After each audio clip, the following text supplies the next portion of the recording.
you so much for joining us. Thank you for having me here today.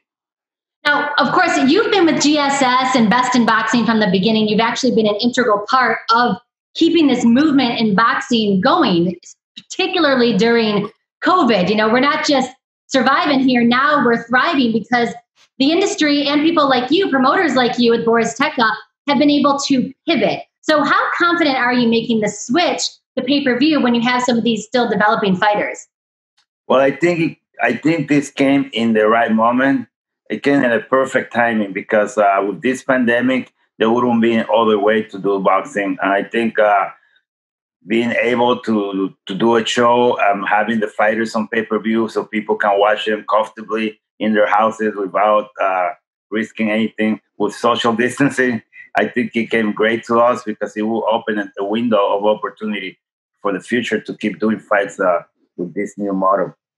Yeah, and I think that boxing, but also across the board in many different industries, that we realize not only what is possible now, but maybe what we should have been doing this whole time as far as sanitizing, but also ways to get your fighters out there into the world instead of just people who happen to be there physically.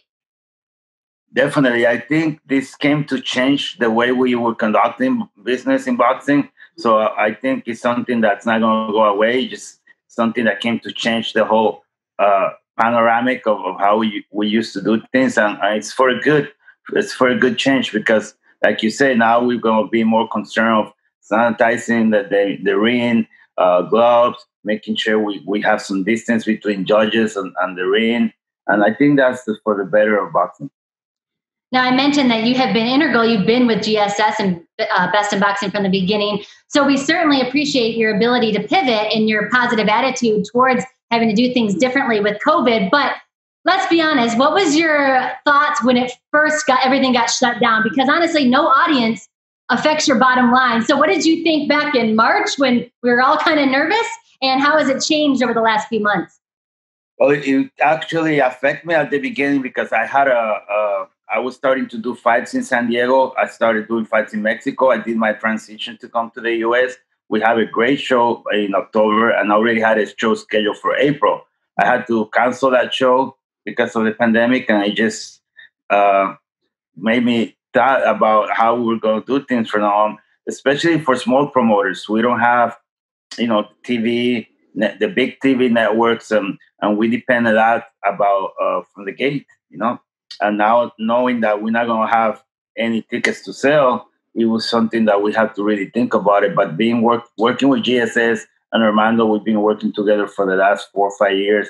I think, like I said before, he came in the perfect time when he was able to launch pay-per-view for global sports streaming and working together. I know we were going to do a good team and be able to produce a good show for the people.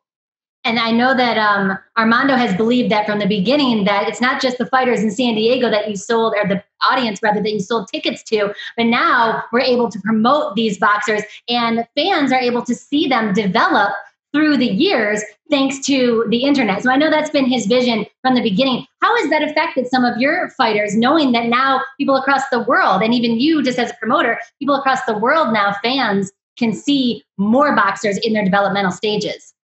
Yes, and that's been a great thing because, like you said, we started promoting local boxers, and they would bring their families, their friends into the arena, so they were well known in the region of San Diego, Tijuana. But now that that's not possible, being able to promote it now worldwide, just give them more motivation for them to perform better, to train harder, because now they know they're going to be showing in a bigger showcase, so they understand that they have now to look good. And we have a big showcase coming up on September 19th. You have a couple fighters on there. Let's first talk about the main event. We have Kevin Torres versus Jose Cuevas, the Knockout Kings. I just love this. I love the hype behind it. What are you seeing from these fighters? Well, I think this is a great, well-matched fight. I'm very proud to be able to promote this show next September 19th in Rosario. It's going to be in front of the ocean. We're going to have the ring set up in front of the beach. It's going to be great. Wow. Summertime Rosario. But the most important thing is that I've been promoting Kevin Torres from the beginning. And now to know that he's going to face a great opposition in Jose Cuevas, 13-1 record, 11 knockouts. And it's going to be a good test for him to know if he's going to be ready for what's going to come next year. For him to fight a great opposition in the U.S. With big promoters. Yeah, because I know Kevin Torres has more than 77, I think, percentage knockout rate. He's never been knocked out. Do you think this is going to test his chin and his defense for the first time? Well, his chin was tested very well on his only loss because he fought a guy by the name of Chivas Rodriguez. He got knocked down twice on that fight. He got up, finished the fight very strong. So that showed me a lot that his chin was tested. So he's battle tested. But on this particular fight, it's going to be another challenge because he's facing a guy with a bigger knockout percentage. I know Jose Cuevas. I know he's a very explosive, aggressive fighter. The first 3-4 rounds, he's going to come at it. So it's going to show a lot to see how Kevin's going to weather the storm. Does it change his training at all when you know you're facing somebody who also has a one-punch knockout potential? Yeah, we got to change a lot of his the tactical part of the fight, like make him a little bit more of a boxer, because also he doesn't have to depend on going and fighting him just toe to toe. So he has to move a little bit more, box him a little bit, to wear him down, and then he can start showing also his power. Now, as a promoter, you put a lot of faith into these fighters, and you mentioned Kevin Torres got knocked down a couple times in a recent fight. As a promoter, do you hold your breath and wait to see, all right, what's he going to do? How's he going to react? And then when he does react so well like he did, are you like, yes, I knew it? Or do you get nervous at that point because you really kind of see what kind of fighter you got? I used to fight before, and honestly, I get more nervous now than when I used to fight myself, because at least when I used to fight, I had control over what was going to happen on the fight. I don't have any control over that now. So I'm just trying to see what they're doing on the ring, and yeah, I'm just holding my chair, and it's very nerve-breaking. But especially because I have a lot to do with the matching of the fight. Mm-hmm. So sometimes I can blame myself if I think it was a tough match, especially like this one. This is going to be something that's going to prove me and prove Kevin that he's ready for the next level. But a tough match, win or lose, can really make you look good. And you don't want to pad the resumes and sugarcoat anything. So it's like, hey, even if he does lose, I hope he doesn't. But if he does, you're like, but it was to this other dude that was really good. So, I think Best in Boxing, and of course, you guys have as well has done a really good job with those matchups in general. What do you look for when you are putting fighters in the ring together? Well, as a promoter, we always want to try to put the best fights on paper. Sometimes we have great match fights, but then once the fight starts, sometimes everything changes. You can have a match fight on paper, and then during the fight, it's not really that good. And the opposite, you have matches that you think, oh, that guy's going to lose in the first round, and it turned out to be really great fights, like wars. So for this particular show, we do have a great show. We have a kid by the name of Brennan Macias. He's fighting for the World WBC Youth title, 21 years old, I believe 22 years old. He's going to face another great fighter too. So it's going to be a very good, complete show that we're going to have for September 19th. And let's talk about, we have Mario Ramirez as well going against Jorge Alvarez. You match those two up together. Mario fights under your banner. What can we expect from him? Because Mario hasn't fought since December, I believe. Is that correct? Yes, Mario haven't fought since December, but I was very pleased because that fight he did in December was being one of the best fights I ever seen him. He fought a 9-1 guy, very tough competition, and he really looked good. We're changing a little bit the way he's doing things. Mario is from Ensenada. It's a small town. Not a small town, it's a city like an hour and a half away from the border. We're going to move him over to Tijuana so he can be closer. We're going to change his trainer. And I think coming up Monday, he's coming to Tijuana. And he's very motivated because he really wants to do something big in the boxing business. You said you're changing his trainer. What's the flip-flop there? Yes, well, being in Ensenada is, like I said, like an hour and a half away from here, from San Diego. I want to have a closer look at him. I want to be able to go and control more of his training, make sure he's training 100%. because he's a very young, talented kid. He's only 21 years old, already has 15 professional fights, and we want to make sure we kind of have a closer look at him because we're getting him ready for next year for bigger fights.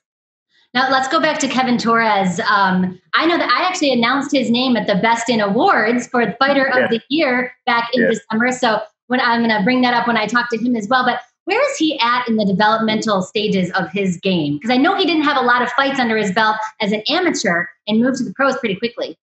No, I think he only did between 46 and 50 amateur fights, which can seem like a lot, but they're really not. You know, when you talk to amateur fights, there's fighters that have 150, 200 fights, 300 fights.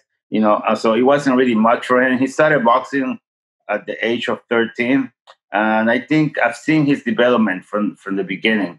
And he's been learning a lot. He's been becoming a more aggressive fighter.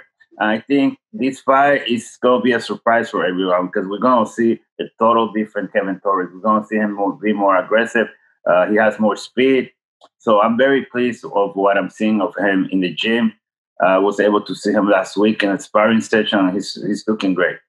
Kid's got charisma too. I got to give it to him. He has charisma. Good-looking, handsome kid. Very disciplined, soft-spoken.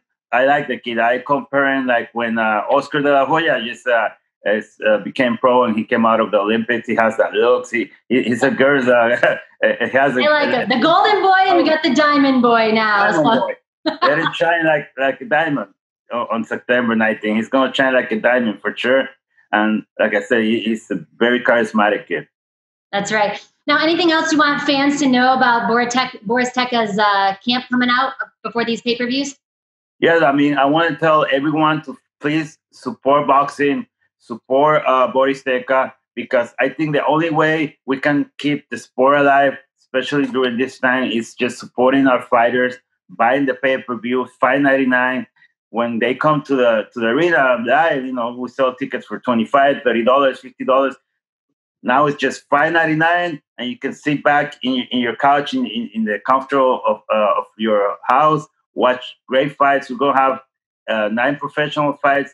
5 of them are going to be for free, so you can start watching the fights and see that we're going to show a lot of good action, good fights, and then wait to see the main fights on the pay-per-view show. That's right. Those free prelims are actually going to be during my pre-show that I have Best in Boxing before the bell. So I'm excited that I actually get to watch some of the fights because normally I'm wrapping up in the studio when they start. But the prelims, like you said, will actually be during the pre-show that I'm hosting. So Saul Rios, thank you so much. Promoter of Borizteca, co-promoter for the Global Sports Streaming Best in Boxing pay-per-view coming up on September 19th. Thank you for your time, sir.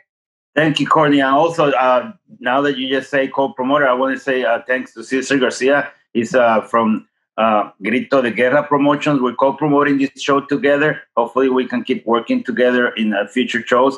So I think we're doing a great thing with Armando. And I'm just expecting a great show coming up September 19th. Thank you for having me. All boxing fans are. Thank you so much for your support as well. We'll see you soon.